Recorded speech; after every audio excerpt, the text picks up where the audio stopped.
everyone, it's Lizzie. I almost said y'all. I haven't been to America. You might have seen in my VidCon vlogs that I went to a panel for BookTube. You also might know that I love books. I have been wanting to get into BookTube for quite a while, and to be honest, I just had no idea how. And on that panel, they were just saying, you don't need to have, the most extensive library at your home. You can literally go to your local library, and you don't need to know everything there is to know about books to start talking about them. Granted, you should have facts and know what you're talking about before you just jump blindly into it. There comes a point where you just kind of have to do it. So that's what I'm doing today. I am just doing it.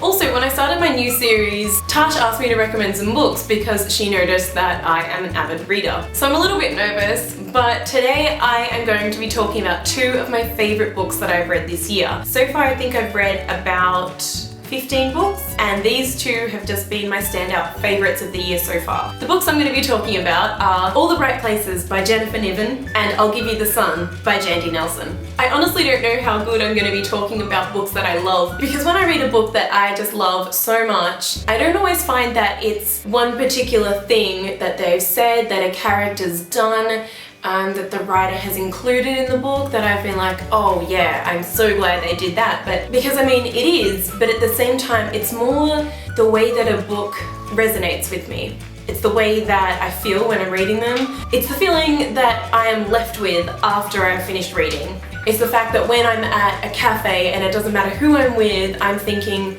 I wish I was here with my book to read it, just to have it with me sometimes. And I can't wait to get home and read it, and I'm wondering about what the characters are doing even when I'm not reading or when I finish the book and I'm still thinking about how their lives are going. For instance, when I finished reading All the Right Places, it was absolutely that book that I wanted to just have with me all the time. I just wanted to walk around and just hold it, just so it was with me. And at the same time, I want to keep it really safe, and I don't want it to be damaged in any way, and I want to put it on display on my bookcase or somewhere nice. I have two bedside tables, and one has a stack of books on it, and the other one just had this because I was treasuring it.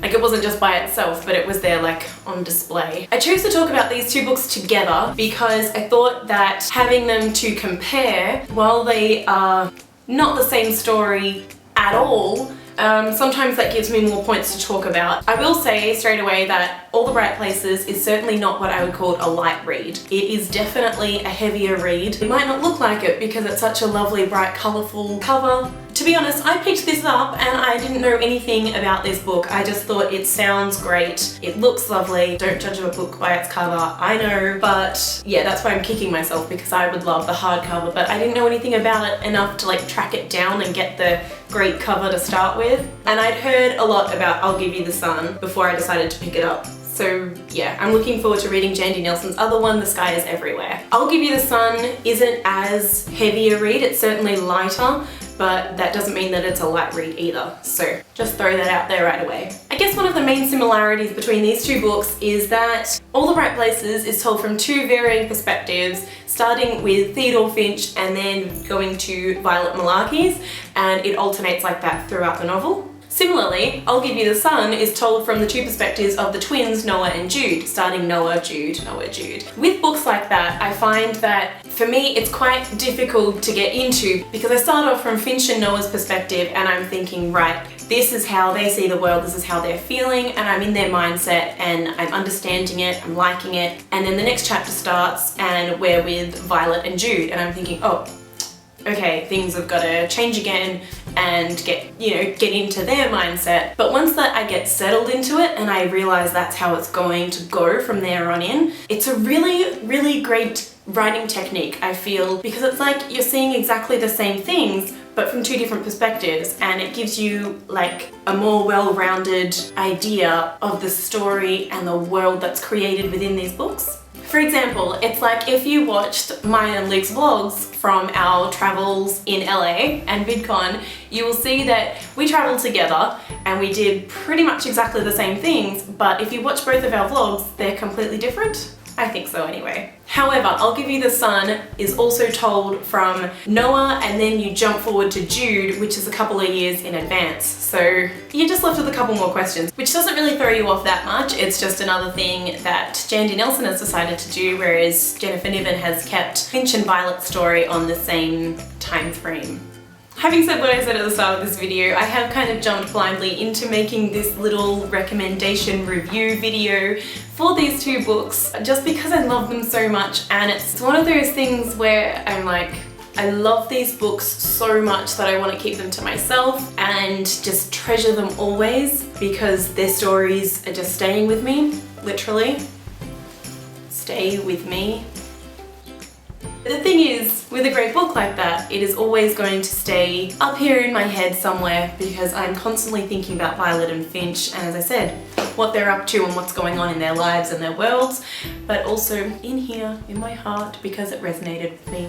However, I am going to borrow a quote from John Green from The Fault in Our Stars. Sometimes you read a book and it fills you with this weird evangelical zeal, and you become convinced that the shattered world will never be put back together unless and until all living humans read the book. So thank you, John Green, for that, because I think it just describes my feelings towards these books so well. I have decided to side more with him there and share the books and say, look, maybe you haven't read many YA books, and in case you're unaware, YA is young adult books, and there are still people who say to me, what are you doing? You're 25, what are you reading YA for? Exactly in that voice. And I think, well, to me, I am still a young adult, and what does it even matter? If I'm enjoying the books, I'm gonna read what I want to read, you know?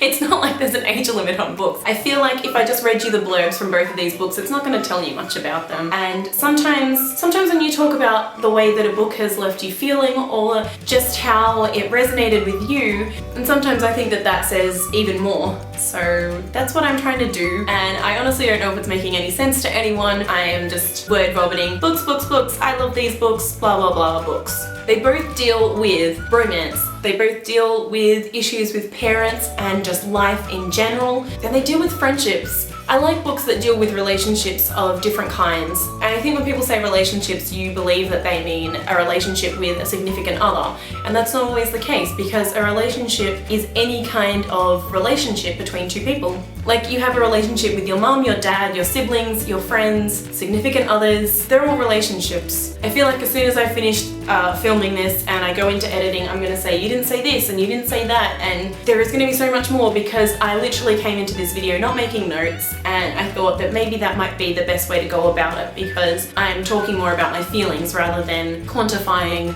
my feelings in some way in words. See, I don't even know, does that make sense? Basically, I want to say to Jennifer Niven and Jandy Nelson, thank you so much for writing these books. If you've never heard of these books before, I would recommend you going out and picking them up and just giving them a try, whether it's at the library or you pick it up at a bookstore. I think they're about $15 or $18 each. You get change back from a $20 note, you get a coffee, and then you get to sit down and read one of them, and you'll take much more away than just a story from these books. So again, to Jennifer Niven and Jandy Nelson, thank you so much for writing these books. Words fail me when I try and describe something I love, and right now they're failing me so bad. I am so glad that they're in my life, literally forever. I will cherish these books for a long, long time. And I think that's all I have to say about them. I'm really sorry that it didn't make so much sense, because I'm literally just talking from my heart and I'm getting choked up right now. So if it didn't make sense, I apologize, but I hope you enjoyed this video. Please let me know if you've read either of them, or if you've got a book to recommend me to read, because I would love to know your recommendations and I will definitely check them out. Anyway, that's it for this video. I hope you enjoyed my rambling book love, and I hope I see you again in another video. Please remember to give this video a thumbs up and click subscribe if you liked it, and you'll see more videos from me. Until then, bye!